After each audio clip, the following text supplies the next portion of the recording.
கர்த்தருக்கு காத்திரு, திடமனதாயிரு, அவர் உன் இருதயத்தை ஸ்திரப்படுத்துவார். கர்த்தருக்கே காத்திரு.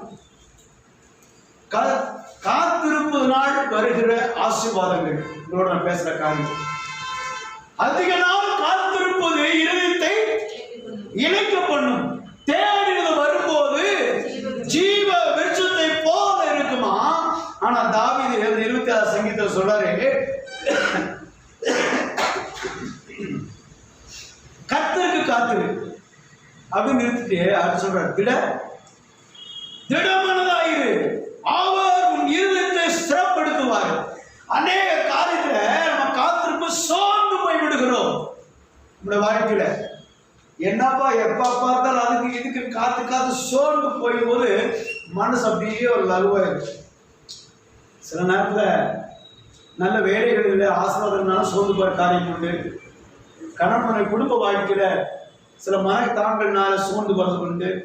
நம்ம எதிர்பார்த்த பணம், எதிர்பார்த்த காரியம், எதிர்பார்த்த பொருள், எதிர்பார்த்த நன்மைகள், இப்படி பலதுக்கு காத்திருந்து கிடைக்காத போது நமக்குள்ள ஒரு சோர்வு வரும். அதை வேளாண் சொல்லி அதிக நாள் காத்திருக்கிறது இறுதி தரிசிமாமா மனசோர்ந்து கரைஞ்சு ஒன்றுமெல்லாம் போயிடுவோம். ஆனா இங்க அழகா சங்கீதக்காரன் தாவீது சொல்லுகிறான், கர்த்தருக்கு காத்திரு, திடமனதாயிரு, அவர் நிறுத்தி ஸ்திரப்படுத்துவார். கர்த்தருக்கு காத்திரு அப்படின்னு சொல்லும்போது இந்த வசனத்தை படிச்சு போயிடும். அது நல்லா கவனிக்கணும்.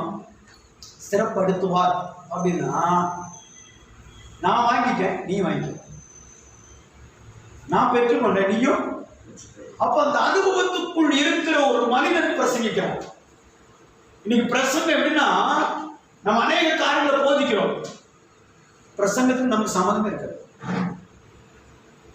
நீங்க எப்ப ஒரு ரகசியம் தெரிஞ்சுங்க, உங்க வாழ்க்கையில வந்ததை மட்டும் சொல்லுங்க, உங்க வாழ்க்கையில நடந்ததை மட்டும் சொல்லுங்க, உங்க வாழ்க்கையில எதிர்பார்க்கிற காரியத்தை மட்டும் சொல்லுங்க, நீங்க நம்பிக்கை வச்சிருக்கிற காரியத்தை சொல்லுங்க. ஒன்னே பண்ண வேண்டாம், அது கிரீச்சி ஆரம்பிச்சிடும். நான் ஒரு நாள் ஒரு மீட்டிங் பயங்கர நோட்ஸ் எடுத்தேன்.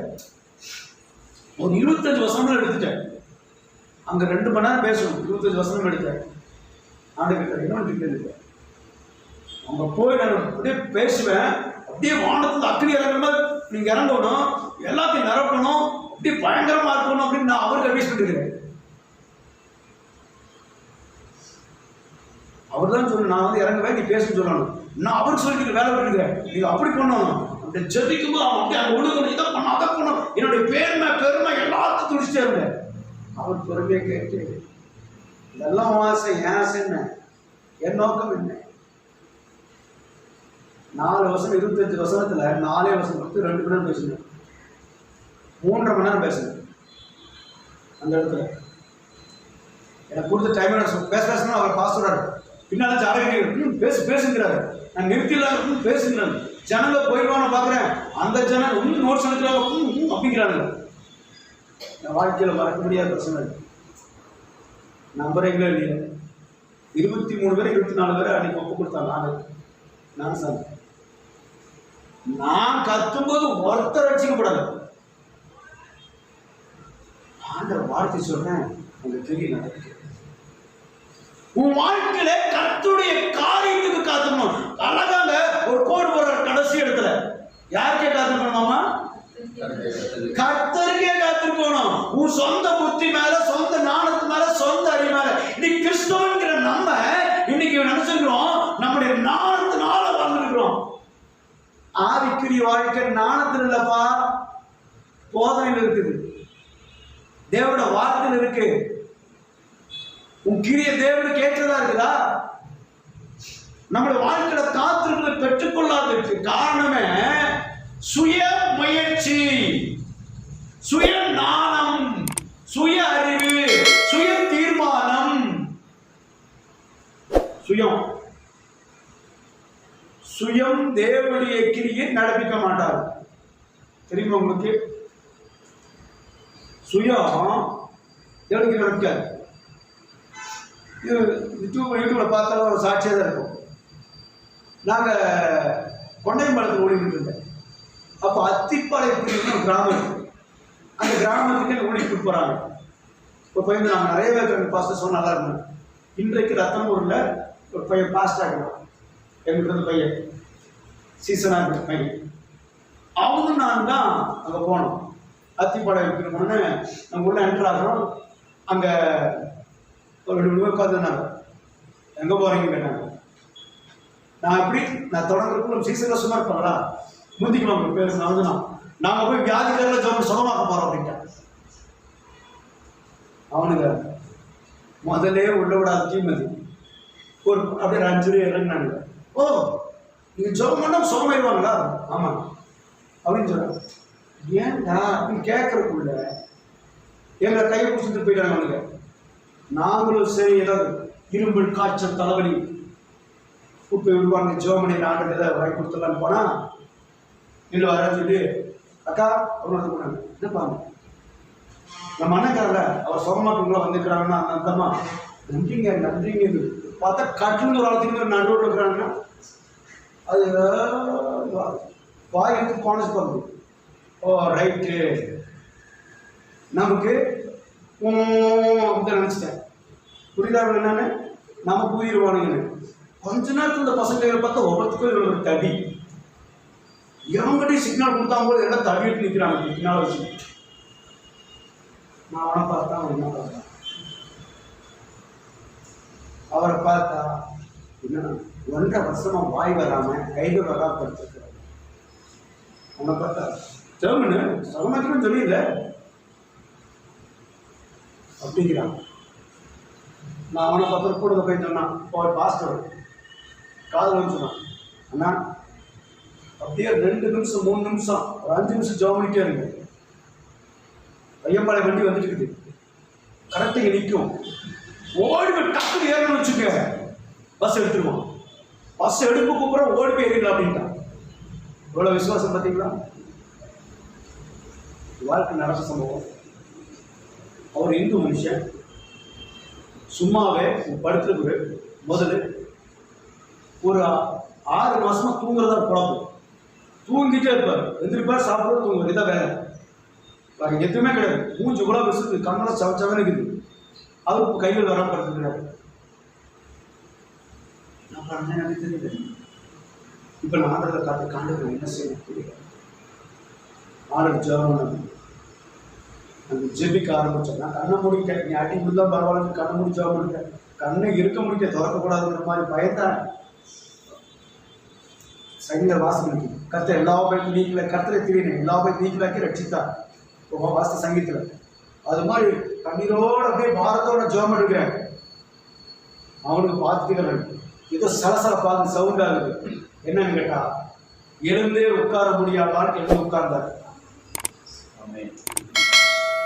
எழுந்து உட்கார்ந்து அவர் சொன்ன முதல் வார்த்தை அல்லேலூயா என்றார். அப்பத்தான் நான் கண்டுபிடிச்சு பார்த்தேன். அல்லேலூயா கால் சொன்னதில்லை. அவருக்கு தெரிஞ்சு கிறிஸ்தவன் அல்லே சொல்லணும் போது அல்லேலூயா அப்படின்னு அவனுக்கு அப்படியே பார்க்குறானுங்க. நடங்கய்யா அப்படின்னு நடந்தார். கைகள் நல்லாச்சு. வாய் போனது சரியாயிடுச்சு. ஒரு 1/4 மணி நேரம் சொன்னான். இப்போ என்னடா என்ன சொன்ன அப்படிங்கிற மாதிரி நான் பார்த்தேன்.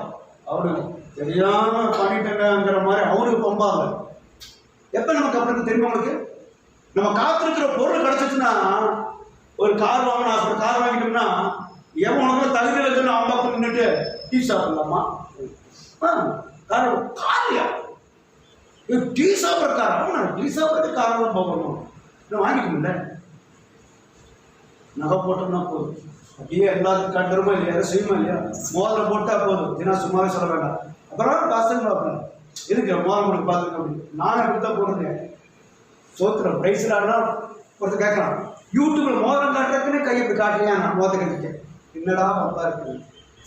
அப்ப என்னன்னா பாருங்க, அவர்கள் காத்திருந்தார்கள். இவர் சுகமாவாரு காத்திருக்கல. ஆனா நான் காத்திருந்தேன். ஆண்டவரை சுகமாக்கிடுவீங்களா அப்படின்னு சொல்லி ஜெபம் பண்ணோம். சுகமாயிட்டான். சுகமானதுக்கு அப்புறம் சமாளம் நினைக்கிறீங்களா? தப்புல கையை பிடிச்சா பாருங்க. இல்லடா விடமாட்டா போகுதுண்ணா. அத்திப்பால இருக்கிற கிராமத்துக்கு எனக்கு கூப்பிட்டு போனீங்கன்னா நான் வந்தேன்னா வீடு எங்க இருக்கு, ஒவ்வொரு வீடு எப்படின்னு சொல்லுவேன். ஒவ்வொரு வீடும் காலையில் 11 மணிக்கு சுகமானாரு.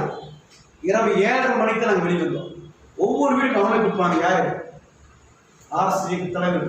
நான் அடிக்கணும்னு சொன்னோம்னாலாம் ஆனால் இந்த வீடு போகலாம், அந்த வீடு நம்ப மாட்டீங்க.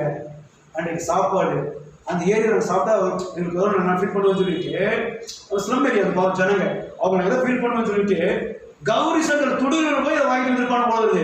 ஆனால் ஹோட்டலில் வாங்கினா சாப்பிடுனாங்க. தண்ணி பாட்டிலாம் வந்த புதுசு வைக்க அவங்க வைக்கிறாங்க. இந்த பையன் அப்படியே பார்த்தான். இப்போ அந்த பையன் பஸ் வந்தவன் ஜனவரி போய் பார்த்தான். கத்த பெரியவன்னா அவங்க சிக்க வச்சுதான் வந்தா. ஆனால் சாப்பிட்டு சொல்லியிருந்தாங்க அந்த கிராமத்தை இயேசு நாமத்தில் கொலை வைக்கிறேன். அடுத்து ஒரு வாரம் கழிச்சு ஜீசஸ் பிலிப் போறதுக்கு ஐடியா பண்ணி ஒரு கலர் டீம் ஒரு பிளாக் டீம் வைக்கும்போது அந்த பகுதி இருக்கிற கவுன்சிலர் வந்தார். நீங்கள் ஜனங்களுக்கெல்லாம் ஜெபம் பண்ணி சுகமாக்கிறதெல்லாம் கேள்விப்படாங்க. நான் எங்கள் வீட்டிலேருந்து இது கொண்டு வரலையா கலர் டீம் கொண்டு வரேன்னு சொல்லி அவர் பெரிய கலர் டீம் கொண்டு வந்து வச்சு அந்த ஜனங்களுக்கு ஜீசஸ் படம் காட்டினேன் டிவியில். ஒரு இந்து கோயில் பக்கத்தில் தான் வச்சுருக்கோம். இந்து கோயில் தான் லைன் எடுத்து கொடுத்தாங்க.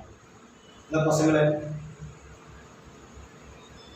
அந்த கிராமத்தை சுதந்திரத்துக்கு வேணும் காத்திருந்து பலதான் ஜெபித்தது உண்டு. அதன் பலனை பெற்றுக்கொள்ளும் போது எனக்கு ஒரே மகிழ்ச்சி வந்துச்சு பாருங்க. இவ்வளோ பெரிய உருவம். ஃபர்ஸ்ட் நாள் அந்த சர்ச்சுக்கு ரெடி பண்ணி சர்ச்சுக்கு ஆர்டர் கொண்டு வந்தாங்க. அதுக்கடுத்த வாரம் ஒரு பைக்கில் கொண்டு வந்தாங்க.